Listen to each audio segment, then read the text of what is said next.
Assalamualaikum warahmatullahi wabarakatuh. Apa kabar? Pada kesempatan ini saya ingin berbagi pengalaman tentang cara move on dari mantan dan orang-orang yang membuat kita merasa tersakiti. Jadi ini berawal dari sekitar hampir 2 tahun yang lalu.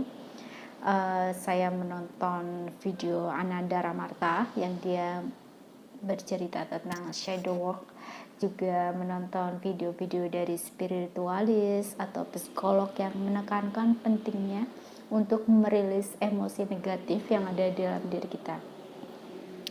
Lalu saya jadi mengamati pikiran saya.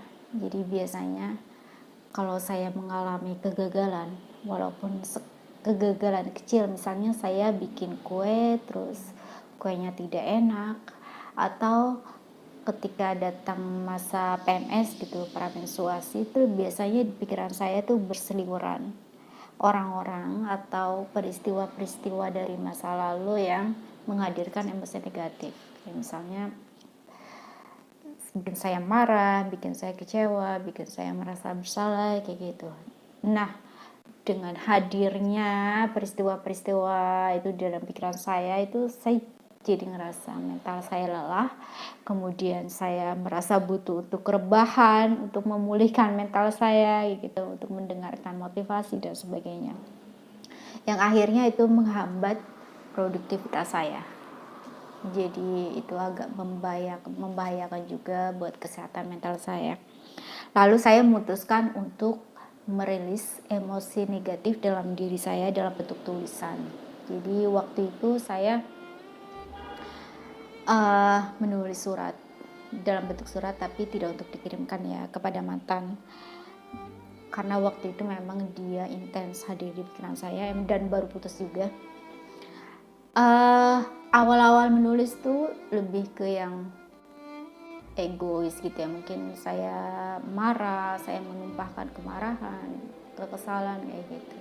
Terus seiring berjalannya waktu, saya lebih menggunakan logika, saya melihat dari sisi pandang dia, juga dari sudut pandang saya. Misalnya ya, kita kan mengawali hubungan ini dari ekspektasi ya, yang kemudian seiring dengan berjalannya waktu kita lebih mengenal satu sama lain, ternyata kok sikap atau karakter kita tidak sesuai atau kurang sesuai, jadi perasaan kita berdua juga ikut berubah. Jadi wajar aja sih kalau yang dulu kita rencanakan kemudian tidak relevan lagi dengan perasaan kita, dan ya memang jadinya wajar aja kalau kita akhirnya putus. Dan sekarang aku ngelihat itu memang keputusan yang terbaik buat kita berdua gitu. Atau saya juga kalau misalnya lagi malas berpanjang-panjang atau setelah melalui fase berminggu-minggu, saya menulis sekadar 3 kalimat tapi diulang-ulang terus sampai beberapa halaman buku. Jadi saya akhirnya berangkat dari keinginan untuk merilis itu, saya jadi menulis khusus di satu buku gitu. Misalnya saya menulis tentang, dikasih nama ya biar lebih ke perasaan, misalnya namanya Reza, misalnya Reza, aku maafin kamu, aku melepas kamu, semoga sekarang kamu lebih bahagia. Saya tulis sampai beberapa halaman, dan itu kan ada usaha untuk memaafkan ya, usaha untuk melepaskan. Nah, dalam proses menulis itu, ketika saya ngerasa mungkin dari dalam hati kecil saya belum bisa maafkan atau belum bisa melepaskan, itu saya menangis, jadi derasnya air mata ya disesuaikan dengan isi hati gitu. Tapi saya terus menulis. Mungkin di tengah tulisan saya tidak lagi menangis, saya biasa saja, kemudian akhir tulisan saya menangis lagi. Tapi dengan menulis itu, saya sedang mengirimkan informasi kepada alam bawah sadar saya, kepada pikiran bawah sadar saya, bahwa saya memaafkan dia, saya melepaskan dia, dan saya mendoakan semoga dia lebih bahagia gitu. Jadi pikiran bawah sadar kan itu tidak bisa mengetahui mana yang benar atau yang salah. Jadi ketika dia dikasih informasi itu ya selanjutnya yang akan muncul di pikiran bawah sadar ya bahwa saya sudah memaafkan dia, saya sudah melepaskan dia, dan saya mendoakan dia lebih bahagia gitu.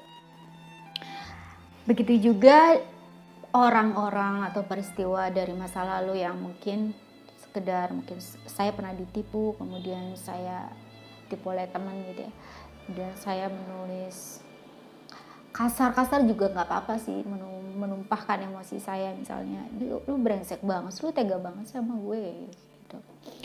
Terus peristiwa orang lain juga yang waktu itu sering banget bergentayangan di pikiran saya gitu, saya tulis juga. Ternyata ya ada satu orang gitu ya, yang saya hanya perlu merilis emosi saya dalam bentuk 3 tulisan, misalnya beberapa 3 momen kayak gitu. Ternyata dia nggak hadir lagi di pikiran saya, atau ketika dia hadir lagi di pikiran saya itu saya udah biasa aja gitu. Dan ini sangat membantu saya ya, yang levelnya orang yang nggak begitu dekat, sekedar rekan kerja yang pernah menyakiti, ya bukan pernah menyakiti sih, yang sikapnya membuat saya merasa tersakiti gitu, apalagi sampai yang deket banget kayak mantan gitu. Akhirnya tuh saya ngerasa jauh lebih baik, pikiran-pikiran saya jadi nggak seruwet dulu gitu ya. Dan saya kalau mengingat mereka ya sudah nggak ada emosi negatif lagi, atau sangat berkurang emosi negatif itu. Dan ini saya lakukan sampai sekarang. Jadi kalau ada peristiwa apapun misalnya yang baru terus dia mengganggu pikiran saya langsung saya tulis, saya rilis gitu. Ini jadi terapi buat saya, karena ada teman saya juga yang dia curhat, dia membawa rasa bersalah kepada temannya itu selama belasan tahun hanya gara-gara waktu itu temennya mau pinjam duit ke dia dan dia punya duit tapi nggak minjemin gitu. Hanya karena itu aja dia ngerasa bersalah. Rasa bersalah itu dibawa selama belasan tahun. Kemudian saya menyarankan teman saya ini untuk menulis surat buat temannya itu, tapi nggak perlu dikirimin. Tapi ya itu bergantung masing-masing ya. Misalnya apakah kita cukup terbuka, apakah kita mau mempraktekkan kayak gitu. Kalau saya sih orangnya cenderung terbuka dengan hal baru, tapi juga untuk hal-hal tertentu saya tahan dulu untuk diyakini atau dipercaya. Nah, kalau soal merilis emosi negatif ini kan dari sisi psikologi kan juga saya sudah tahu, sudah yakin dari karena ada secara sains, nggak cuma spiritualis gitu ya.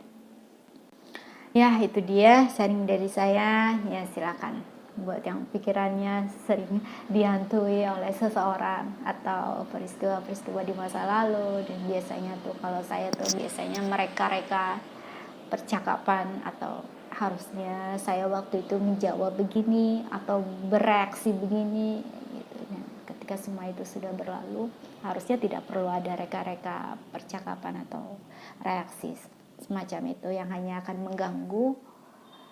mengganggu mental kita pada akhirnya kalau terus-menerus ada dalam diri kita. Ya mudah-mudahan bermanfaat. Terima kasih. Wassalamualaikum warahmatullahi wabarakatuh.